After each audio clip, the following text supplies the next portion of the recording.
Dean, you was the point he was on there in the second half, for most of that second half. Very, very pleased with that fight back. I think it was on in the first half. The second half, what a contrast in two halves. And I've asked the players the question after the game, was it attitude or system?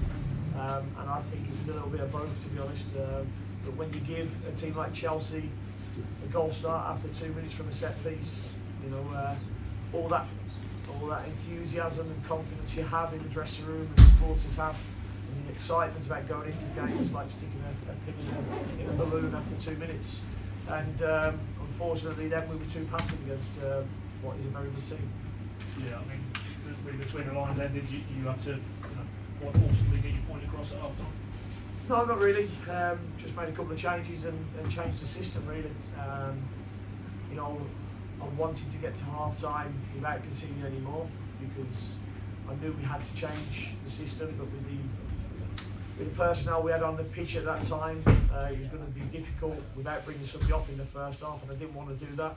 But I thought we managed to do that. And second half, we played how we want to play, how the players want to play, how our supporters want us to play, how I want them to play, which is, you know, being hard to beat, but also being on the front foot and, you know, actually getting people's faces and, you know, making tackles and sticking them on the backside. Sometimes, you know, in first half we didn't do that. Yeah, so as you say, I mean, with the second half, we all know how big a game you got now, Leeds Sunday. Can you take things from that second half now you can build on going into Sunday? Yeah, we can. I'm really pleased that, you know, that performance in the second half wasn't in the first half and it was reversed, because if our first half had been second half today going into Leeds, it would have been different. But I think the lads have set their standards again themselves in that second half, and you know, that's what we have to do. We have to be harder to beat, but also on the front foot.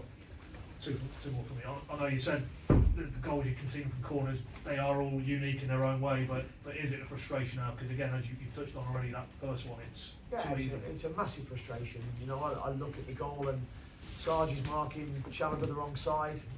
Tim then has to get involved with the two of them, and he's got no time to react. And our zonal players who were there to go and attack it don't go and attack it. So it's a real soft goal after 2 minutes. And you know, if I'll be honest, I think the first four corners they had, they won the first contact, and that's not good enough at this level. There's finally one, no Sam Byron tonight. Can you tell us anything? Yeah, no, he was just fatigued. He'd played 2 games in 3 or 4 days, so he had a little bit of fatigue. So he'll be available for Sunday. Cheers. Okay. Obviously playing a European champions, a good team in good form as well. Any little bit of hope, I'm sure you would take it.